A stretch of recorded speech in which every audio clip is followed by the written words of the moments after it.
Okay, it is 7:01, so let's begin.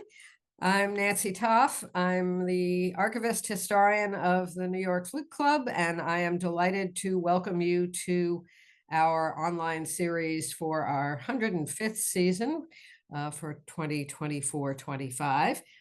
Our guest this evening is Leonard Garrison, who is professor emeritus of flute at the University of Idaho, principal flutist of the Walla Walla Symphony, and flutist in the Scott Garrison Duo. He was awarded the Distinguished Service Award by the National Flute Association this past summer, and he previously taught at the University of Tulsa, and reminds us that he is a sometime New Yorker because he studied with Sam Barron at Stony Brook some years ago. He has made about 12 CDs, and he is with us today to talk about his new book on Gaston Crunelle. We are all familiar with many of the other big names in French flute playing in the 20th century, but not so much Crunelle. So he is going to explain to us why we should know more about Crunelle and why he was worth going to Paris, because somebody had to do it, and writing a full book about him. So I am very pleased to present Leonard Garrison.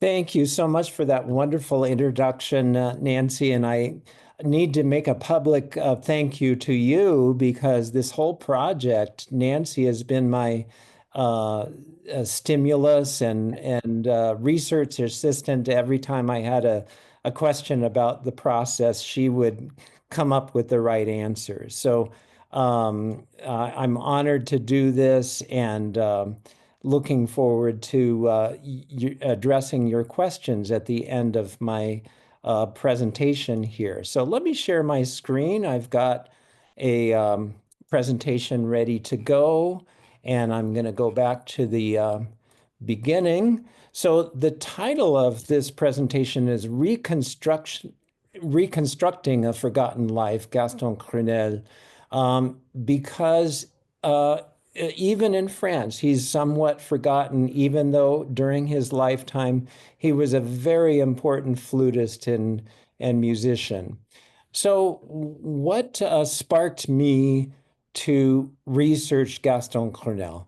Well, my wife and I were planning a sabbatical leave for the spring of 2021, and we had to justify doing research in Paris because we wanted to live in Paris for 5 months. So what would that project be?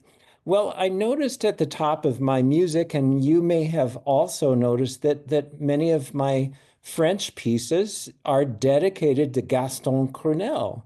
And I knew that he had been the flute teacher at the Paris Conservatory, but I didn't know that much more about him. So I decided, well, that would be a great project. That would justify living in Paris. So away we went. And to frame this, we all are indebted to the French for our modern school of flute playing. And my own background is traced on this chart. I had the great fortune to study with a wonderful generation of teachers, Sam Barron, Wally Kujalov, who unfortunately died a couple of weeks ago. We're mourning his death, and Bob Willoughby. But then you can trace them through Mariano and Kincaid to French players who emigrated to this country, Barrère and Laurent, and ultimately to Taffanel.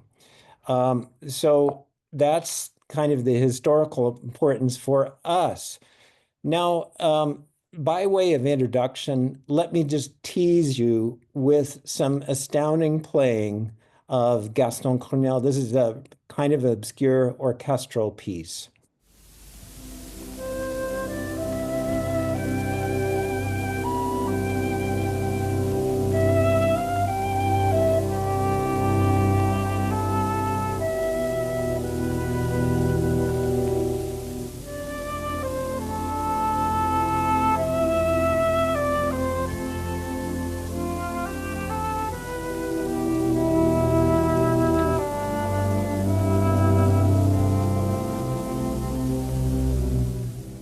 So that um, incredible resonance of tone in the low register and beautiful phrasing and just beauty of playing. This is a wonderful picture of Crunelle in his earlier years. So who was this person? Um, uh, when you look him up on the internet and other sources, there's a lot of information that is wrong that I found in my research that I was able to correct. So mainly he's known for being the flute teacher at the Paris Conservatory for the longest time of anybody who has held that position in history, from 1941 to 1969. But as a player, he had two very important orchestral positions. He was principal flute in both the Orchestre Pas de Loup and the Opéra Comique. In addition, he was a great chamber music player and played in this wonderful group, the Cantates Pierre Jamet, and other organizations in Paris. So now his reputation suffers in the English-speaking world from two books. So the first being Sir James Galway's autobiography, The Man with the Golden Flute. And let me just quote from this. It was Galway says, "It was when the classes began, this is in Paris, that my disappointment set in. Gaston Crunelle explained very little, although when he did say something, it made a real difference. Dear old Crunelle, meanwhile, sat there reading his newspaper and smoking one Gauloise after another, although if you made a mistake or played a wrong note, he immediately brought it to your attention." Now, we know this isn't a description of a great teacher. And then shortly after that in the book, Galway explains that he really left the conservatory in a huff. And he said this was unprecedented. No one would leave the conservatory before finishing up and getting your first prize. So I engaged in, I found as many of his former students as I could, and I did 22 oral history interviews. Most of these were in French, and no one backed up this story of Galway's. They always had the utmost respect and admiration for him, and they characterized him as a thoughtful and effective teacher. Now, I did find an article in a French flute magazine by Michel Debost who explains what Galway was saying. Galway by this time was had studied in London and had developed the beginning of his career before he came to Paris. And so he already had developed his own attitudes about playing, and no one was going to tell him what to do. And Crunelle was the kind of teacher that was very, you had to do it a certain way or else. And so they kind of butted heads a little bit. And Crunelle decided, well, I'm not getting through to him. The only way I can get through to him is by ignoring him, because no one has ever done that with Galway. And so he sat and smoked his cigarette and read his paper. So this was only a unique treatment for Galway. It wasn't a standard practice of Crunelle. And Debost says, furthermore, the reason Galway left the conservatory was that he didn't spend much time with the solfege classes, and these are required prereqs before you take the end of the year concours. So he couldn't stand for the concours because he didn't complete his very difficult solfege assignments.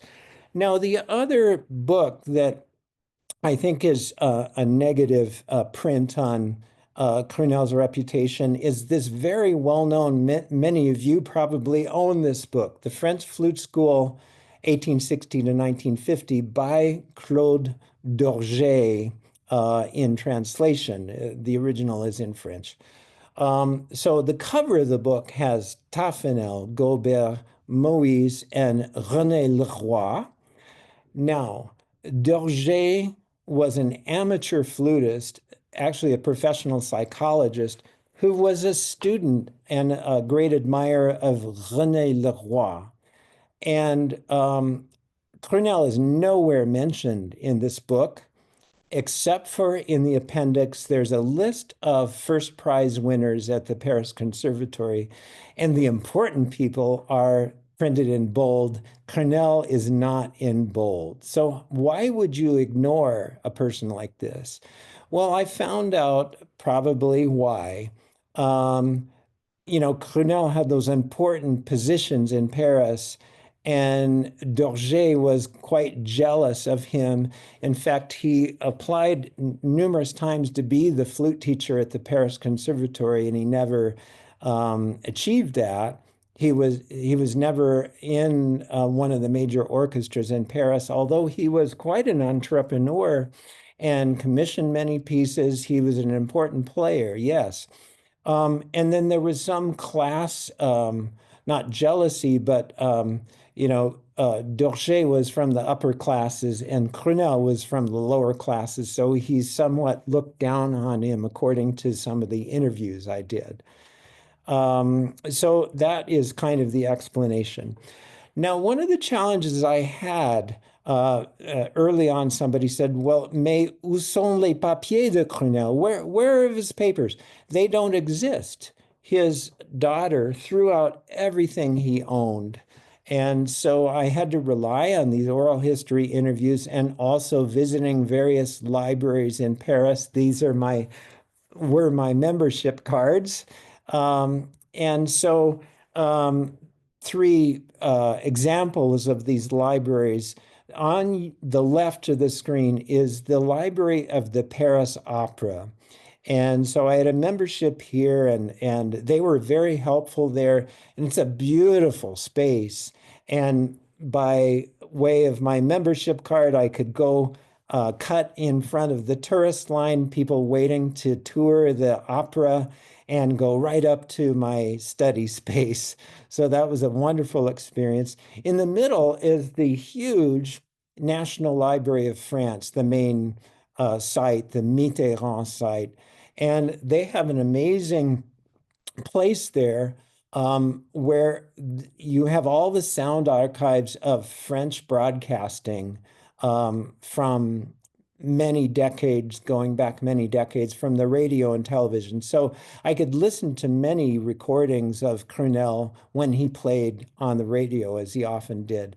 And then I visited many other beautiful libraries. This one on the right is a Parisian city library. So what did I find in France? Oh, of course, there's food. And there's more food. But let's be serious. Let's start with some historical context. Um, uh, we must keep in mind that Paris is, the center of France, and all roads lead to Paris. So if you're going to make a mark, usually you have to be in Paris. But Crunelle was born in the middle of what French people call La Belle Époque, the beautiful epoch. And this is between the Franco-Prussian War and the outbreak of World War I. It was peacetime and relative political stability under the Third Republic, and at a time when France is expanding its colonies, and a great flowering in visual art, literature, and music. Especially, I love the Impressionists during this period. And also it's when Paris really becomes the ultimate modern city after the rebuilding under Haussmann, who created these beautiful broad avenues in Paris. And it's a time of great prosperity for at least rich people, not so much for the working class. Then Crunelle survived World War I, which had a great impact on French history. After all, most of the fighting was in France, and a whole generation of men were lost. It's a time of great artistic upheaval. And also at the same time, or at the end of the war, is the great flu pandemic, which reminds us of the COVID pandemic. Millions of people worldwide were died in that flu pandemic. So, the next era after the war, the French called l'étrange défaite, which means the strange defeat. Um, so the Allies won the war, but it didn't really feel like it because of this huge loss of life and periods of economic depression between the wars. However, it's a great era for Paris as the artistic capital of Europe and new artistic movements, and it was really a great musical center, which I outline in my book. Then the Nazis occupy Paris and northern France, while in the rest of France, there is a collaborationist government, a corrupt government, with its center in the spa town of Vichy. And everyone experienced really harsh conditions, especially Jews who were rounded up and sent to death camps in Germany, and especially for people who were resisting the Nazi occupation. Everyone was subject to food rationing, and young men were subject to the STO, the Service du Travail Obligatoire. That was a program where young men were required to go to Germany and work in factories supporting the Nazi war effort. So that was also horrible. And it was a time of German support or control, if you prefer that word, of cultural institutions like the musical institutions. And you see this picture of the Paris Opera with Nazi insignia on it. So after the war was a time of great prosperity. The French called this les 30 glorieuses, the 30 glorious years. And this was helped by the United States somewhat, the Marshall Plan. And the big person in this time is Charles de Gaulle. France is dealing with colonial struggles, and they get involved in the Vietnam War and the Algerian War. And a big happening in France is May 1968. There are national protests and strikes, and the universities closed. And this includes the conservatory, and I detail this in my book, how it affected the conservatory. So now on to Crunelle specifically. And he was born in a small city, Douai. You see on this map on the right, you can see Paris in the lower part of it. And directly north of Paris is the fairly large city of Lille, near the Belgian border. And just south of Lille is Douai. So that's where he was born. His mother was a marchand des légumes, or a vegetable seller, and his dad was a cocher, or a coachman. And you see also on this slide is his birth certificate, which I found. And one of the things I did in Douai, which I visited, was visit their genealogy center. And they were very helpful. And they publish I think it's a quarterly magazine. So they had me write on and I'm sure you can't see all of the text here, but you get the general idea. On the left is my short biography of Monsieur Crunelle. And this is followed, and it goes on for many, many pages, is the family history of Crunelle. So he's listed first, and then the generation before that, going way back into the 1600s. And it's interesting that every person on this genealogy it has their occupation listed, and they're all like workers and brewers and day laborers and things like that. So, but Douai was a fortunate place for a musician to grow up because it was a musical center, and he had a great flute teacher, Auguste Bernard. And I found the program in the Douai City Archives of Crunelle's graduation from the local conservatory.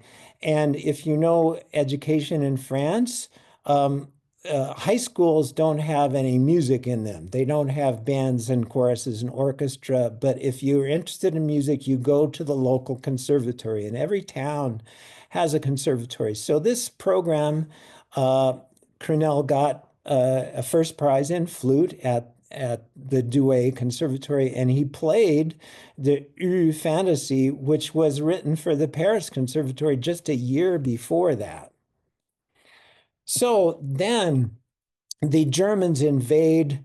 Douai is behind enemy lines, and the Crunelle family escapes that and moves to Paris, where Gaston himself studies with Enbins, who is the teacher at the Paris Conservatory now. This is not at the conservatory, he's just taking lessons.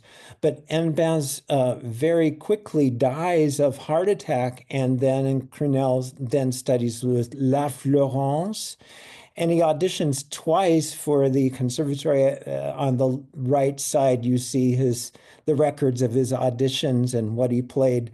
And the second audition was successful. So then he gets into the conservatory and goes there for a year, but he has to leave because there's a draft, and he serves for 2 years in the military. This is his military record. But he comes back in after the war to enter the class of Philippe Gaubert. Um, and in 1920, he gets a first prize, in fact, a Prix d'Excellence. That did not happen very often. That means that everyone on the committee voted for him. So it was a unanimous vote. And by the way, a very interesting fact is he had a sister, Suzanne, who played the flute. And the next year, she got a first prize. She was the second woman to do that. But he immediately started his career. And what do you do in 1920 in Paris? You play for silent movies, le cinéma muet. And there are over 300 movie houses in Paris, most of which have orchestras, live orchestras. And so he can make quite a bit of money this way because you can play all day. There are movies at every hour of the day. So another thing that happens to him early in his career is the composer Louis Gahn, and flutists know this name because he wrote one of our contest pieces. He hears Crunelle play in one of his operettas, and he said, you're a terrific flute player. Come and play in my orchestra in Monte Carlo for the summer season. So Crunelle gets his foot in the door in the lucrative summer season. The winter season is for all the musicians in Paris, but for almost half of the year, there are various resorts throughout France, and Crunelle plays in them. The other important one after Monte Carlo is Vichy, and so I found records of Crunelle at Vichy. In the meantime, he got married to a violist who herself had a first prize from the conservatory, and so they started their family. Now, let's talk about what the orchestras were during Crunelle's lifetime. There were four major orchestras in Paris, and you can all hear them or hear all of them through historic recordings. There's the Colonne, the Lamoureux, the Padeloup, and the most prestigious and oldest one has a long title, the Société des Concerts du Conservatoire, dating way back to 1828.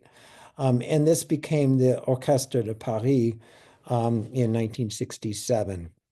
So, and all of these orchestras had weekly concerts. So I went to the Padlu, which still exists, and their really messy archives, and I found the orchestra committee notes from October 1924. There was a principal flute audition. They listed all the candidates and they listed who was on the jury, on the audition committee, and it was a unanimous vote for Monsieur Crunelle.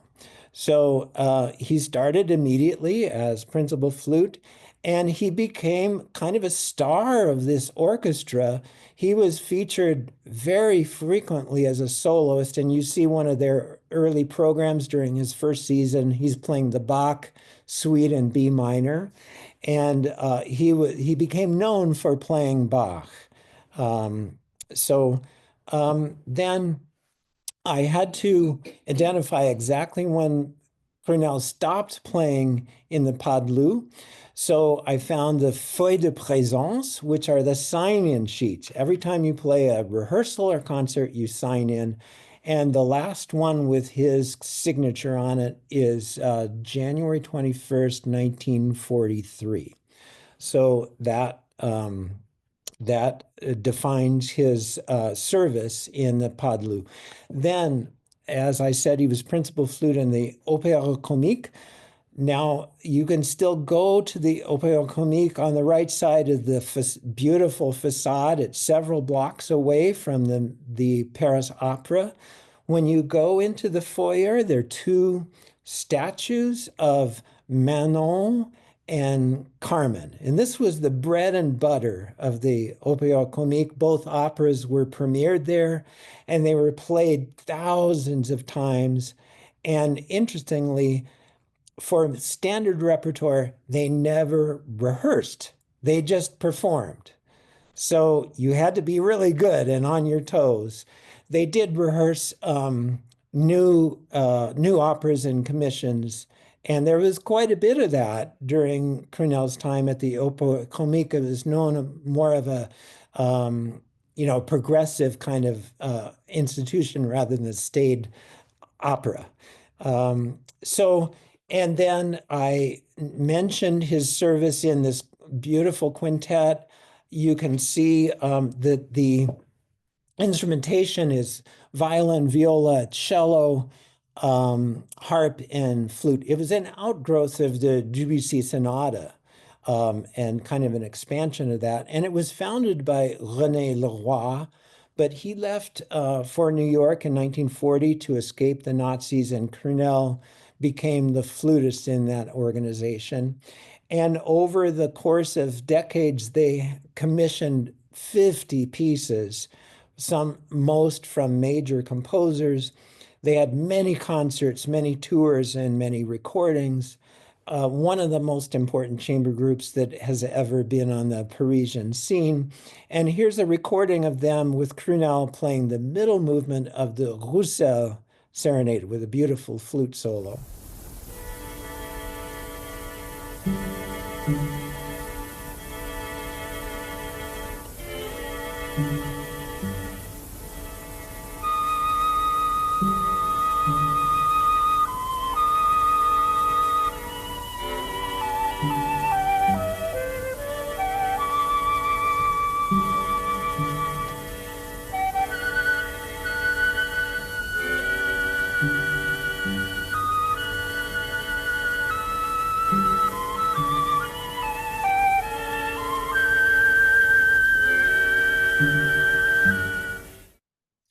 So this kind of spinning sound in the upper register there. So I wanted to talk, one of my chapters is all about the Nazi occupation of Paris. So it's very interesting and of course a horrible situation, but they invaded Paris in June 1940, just after the school year had concluded. So during the period of occupation, the director of the conservatory was a wonderful man named Claude Delvincourt, and he tried to protect the Jewish students. And another thing he did was create a new orchestra, the Orchestre des Cadets du Conservatoire, and he justified this to the authorities as being a service orchestra. He said, oh, they can play for the opening of a new civic building, they can play for civic ceremonies. And because of this justification, he protected all of the students from the service du travail obligatoire, which again, they had to go to factories in Germany. So they didn't have to do that if they were in the orchestra. And so Paris was liberated after 4 years of occupation. Now, probably the most famous thing to flutists that happened as a result of the occupation, Marcel Moïse was the previous flute teacher, and he left along with many thousands of people, as the Nazis were coming into Paris.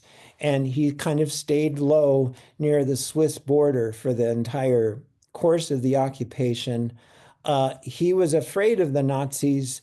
He was not Jewish, but his last name means Moses in French. So it would appear to someone who didn't know him that he was Jewish.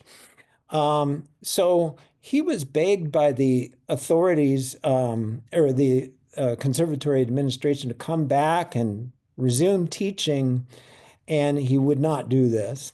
And so they had to do something, and they appointed Crunelle, and Crunelle worked out really well. So at the end of the occupation, Moïse came back to Paris and demanded his job back. And after quite a bit of back and forth, they created 2 flute classes for the first time in history, one for Moïse and one for Crunelle. And Moïse was not happy with that situation. He was kind of a grumbly person to that whole time, and he finally left in the middle of the year and, of course, went to America. So that's what happened there. There's a lot more detail in my book.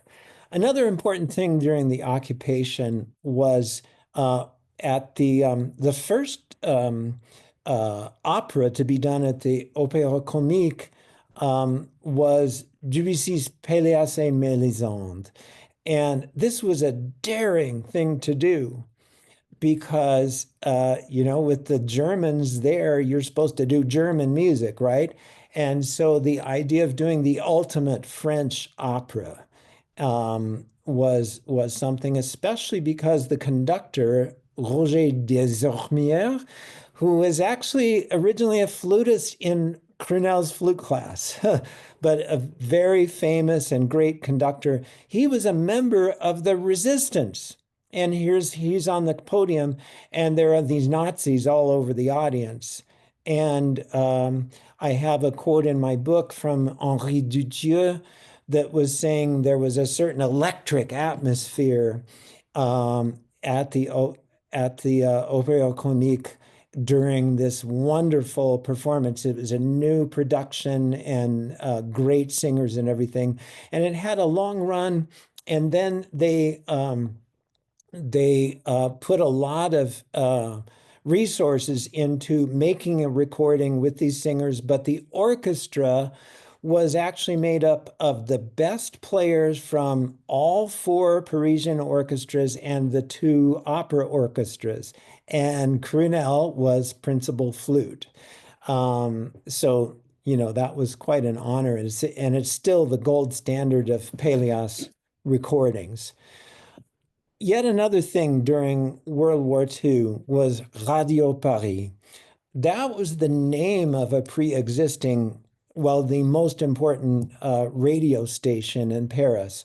And all of the radio was shut down at the beginning of the occupation. But what happened is the Nazis opened their own station with the same name, Radio Paris. So it was a little confusing to listeners. They would turn it on. Oh, it's the same thing.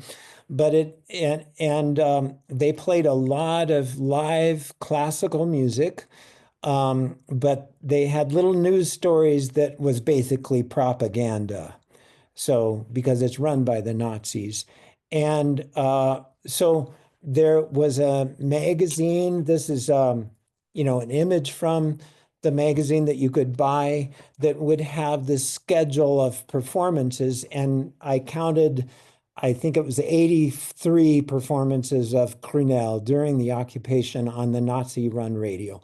So what happened after the Nazis, this period of French history is called the épuration, or the purification. And people got in trouble for collaborating with the Nazis, and many musicians were censored. So that was, it's hard to judge people for what they did, but that was something that happened. Now, Crunelle was widely recorded. It's hard to find his recordings now because he's just not as famous as Moise or some of the other players. But they're terrific recordings. And so an early one that I have an example for you shows off his technique, the Taffanel arrangement of the Chopin Minute Waltz.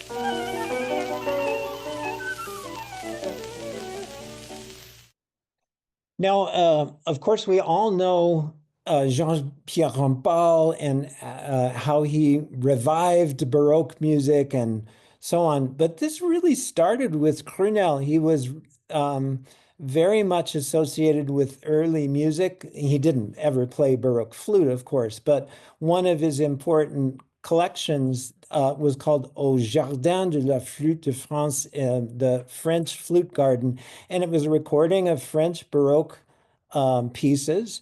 And so here's an example.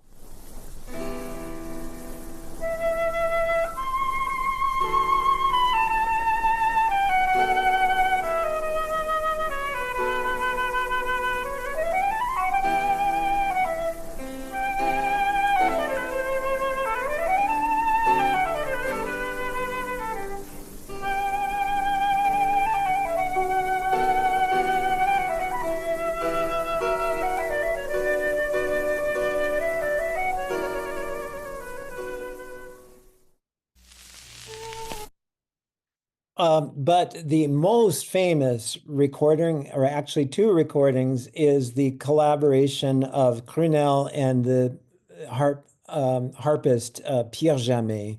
And they made a 78, and then they made an LP of the Mozart double concerto for flute and harp. So play that for you, the slow movement.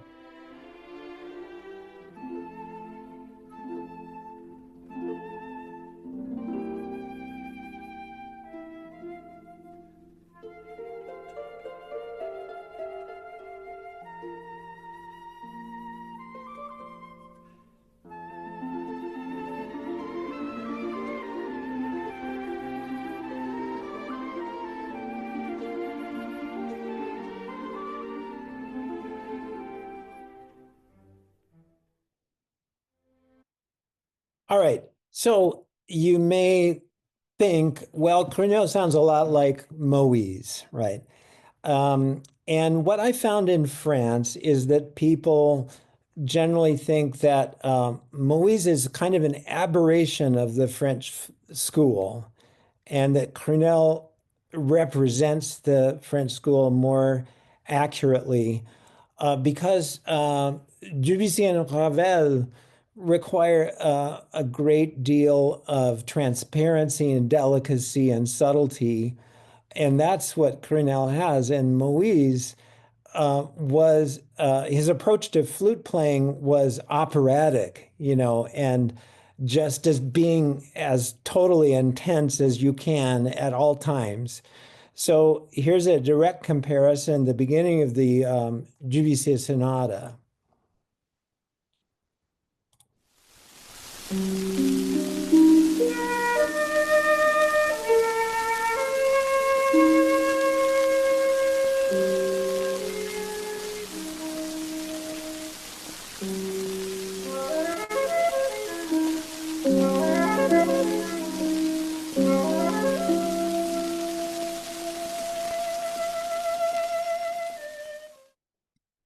And then Crunelle.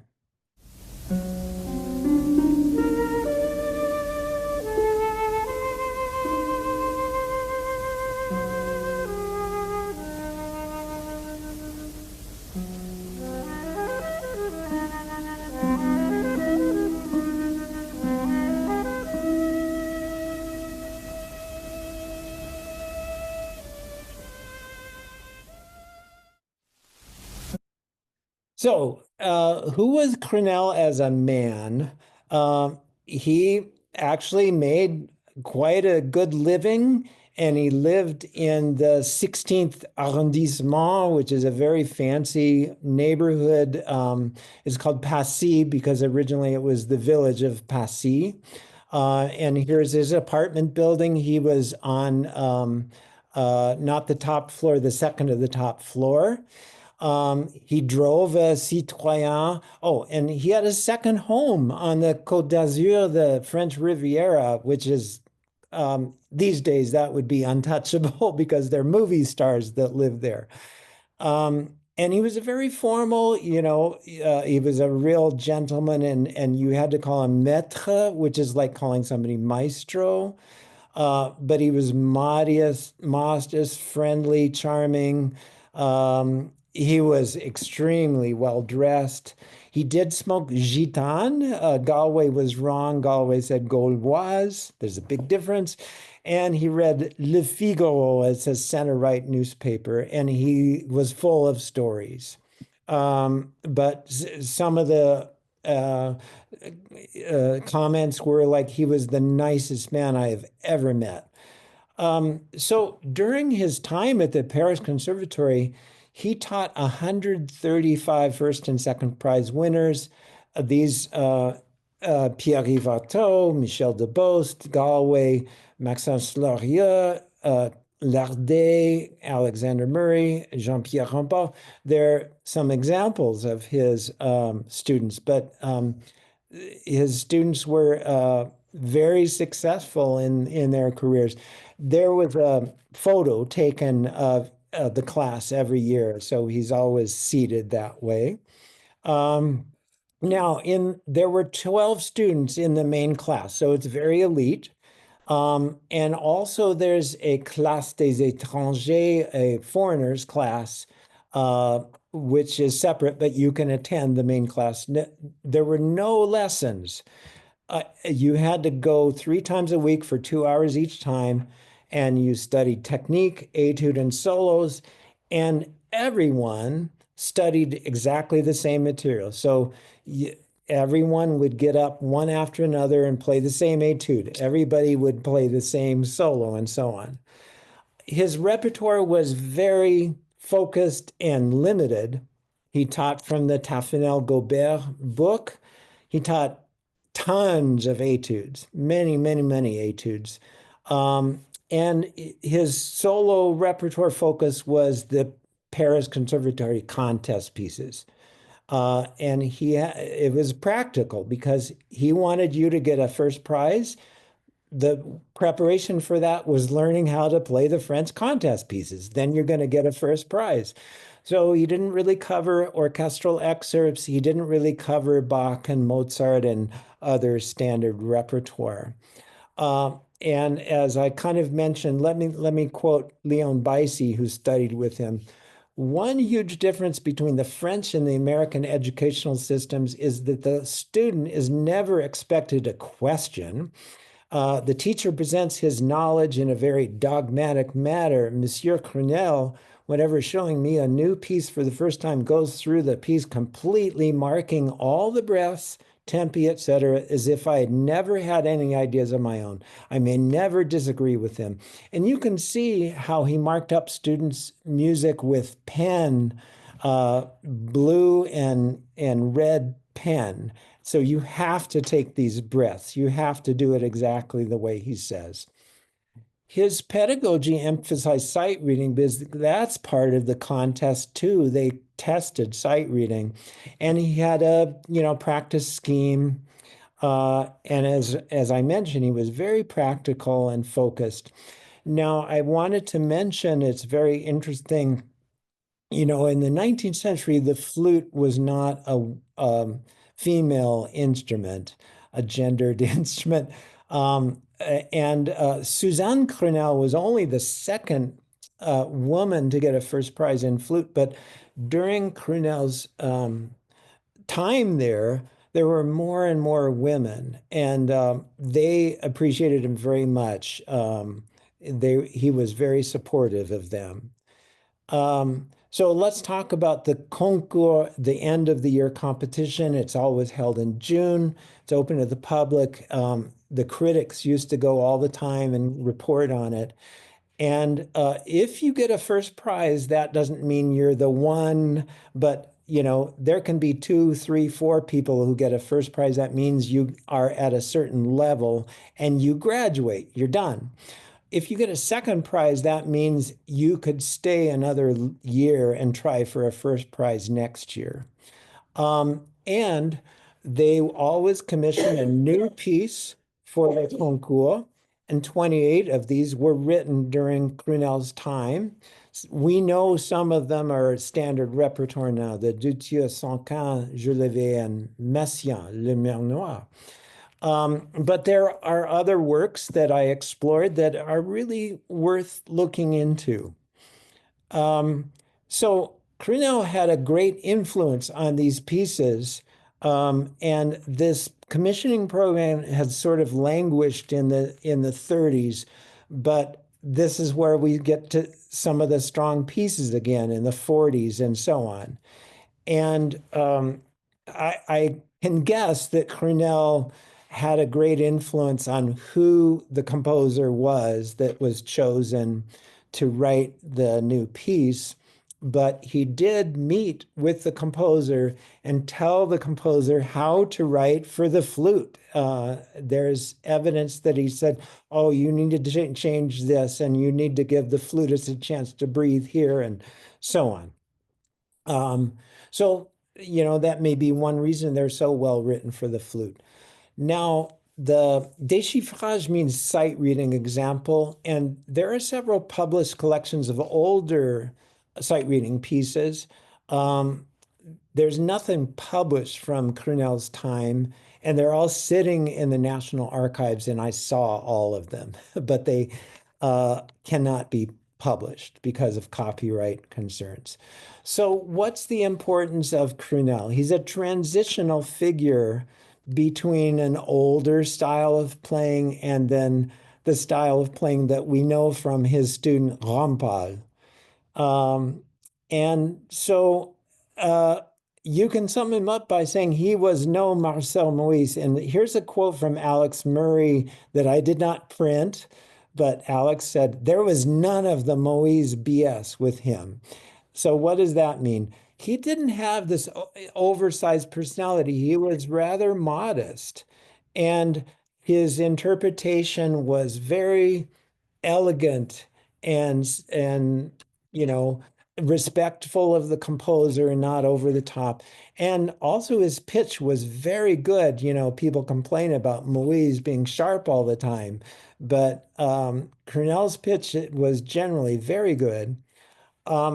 But unlike Moïse, he didn't have this international following. There's no Crunelle Society the way there's a Moïse Society, and he didn't publish this, volumes and volumes of flute methods.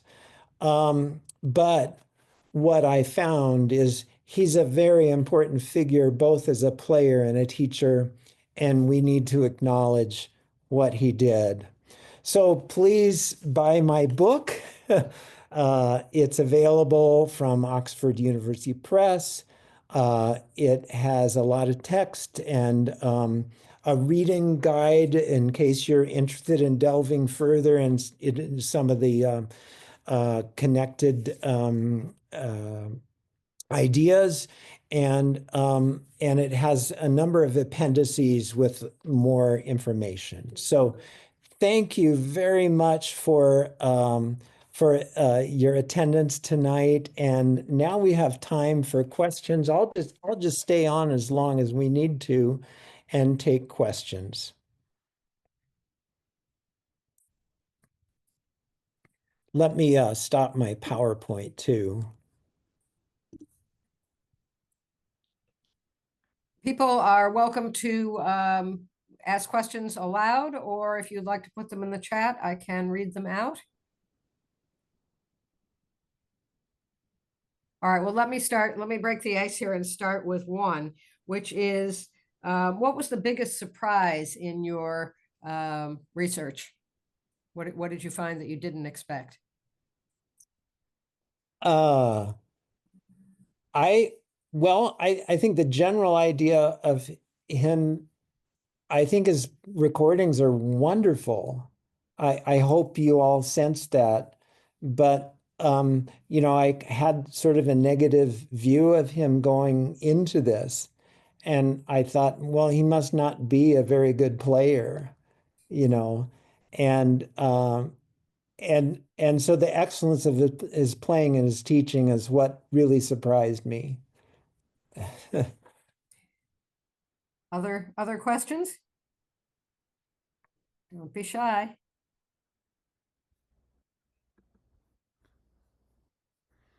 Nancy? Jenny? I would just like to say I ordered my copy of the book and it arrived today. And I don't know if you saw, we have a special 30% discount through Oxford University Press, and I put it in the chat. So, and if you don't have a chance to copy it from the chat, but you decide later you'd like to get it, just go to the Flute Club website. And if you click on the page for this event, there's a link there as well. And I cannot recommend it enough. It was really nice looking through the book while Leonard was speaking about things. I could find what he was talking about. So anyway. Thanks, Jenny. Leonard, what about the recordings? Are any of them available online or in reissues? Yeah, the appendix has all that information. So yeah, and there are a lot of reissues. There's a two CD set of the quintet, Pierre Jamais. That's wonderful. I mean, it's just all five of the musicians in that group were terrific. And there are quite a few recordings of the Opéra Comique and the Padlu when Crunelle was principal. So yeah, that information is in one of my appendices. Good, thank you. Deirdre, did you have a question? You're muted. Yeah, I got it. I think Jenny answered it with her link. And also I had the question about recordings, which you just answered. So thank you very much. And it's a wonderful presentation. Yeah, another thing about the recordings is, unfortunately, a lot of them that I heard that had originally broadcast on French radio, they were wonderful, but no one can hear them unless you go to Paris and you go to that facility and listen. So we have a question from Dennis in the chat, which is, what was it like to go to these different libraries and have the special opportunity to search through physical documents that date back so far into history? Question after my own heart. Yeah, actually, at first it was very intimidating because I've never done anything like this. And Nancy's an old pro at it, but, using my French, to the best of my abilities and so on. I would like to share one story. When I went to the Padlu, so they were in a story, a building that has maybe 6 stories, and they said, c'est très haut. It's really high. So you have to climb up to the attic, and it was all dusty. And their archives, so to speak, are a jumble of boxes, and the boxes aren't even labeled. So you just have to sit there and open these dusty boxes. No one has ever looked at them, right? But to see what you can find. So that was interesting too. Okay, who was his flute maker? Actually, he played Marcel Moïse um, uh, invented a model of Quenon flute. Let me put this in the chat. Quenon. I don't think they're making flutes anymore. But it was a plateau model that had, it was easier to find the keys because it had some extensions of some of the keys.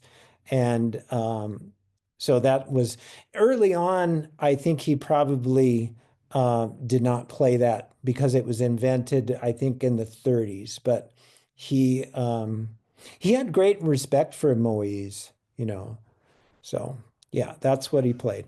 And he played a silver flute, yeah.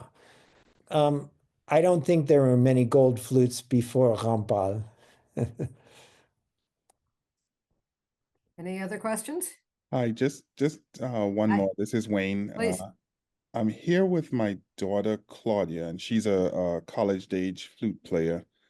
She's maybe a little more reserved, so didn't want to be on the audio, but she is trying to put together a flute choir, just college-age people, and was wondering if pieces that are here, or maybe that are in the back of the book, would be pieces that there are any recordings of college-age people playing, because it sounds as though these were all sort of after they were already professionals and recording as principal. But did you know if there were any that would be in this listing that would be reasonable or acceptable in today's age for college young people? Sure. Well, I just retired from teaching, but the center of my teaching was the French Conservatory contest pieces.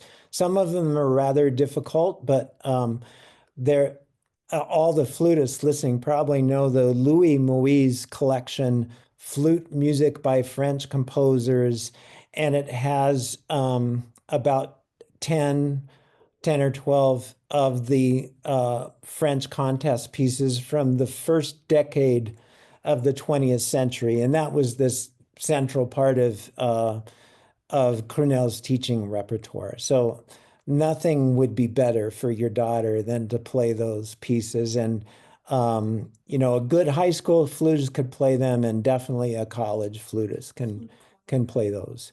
Now, as far as flute choir, that is something that did not exist until about 30, 40 years ago, and it's been really developing since then. So you'd have to go elsewhere for that specifically. If you have other questions about flute choirs, we do have a flute ensemble at the New York Flute Club, and you can find the email address on our website, which is ensemble at nyfluteclub.org, and I'm sure that our director can help you out with some suggestions. So feel free to write to us afterwards. Thank you. Anybody else? All right, well, thank you all for attending on this cold Thursday night. And if anyone has any further questions for Leonard, he is very easy to find, either through the Flute Club or through the University of Idaho email. And I'm sure he would be glad to answer any questions once you've read his book. So thank you, Leonard. Thank you very much. Enjoyed it. Good night. Night.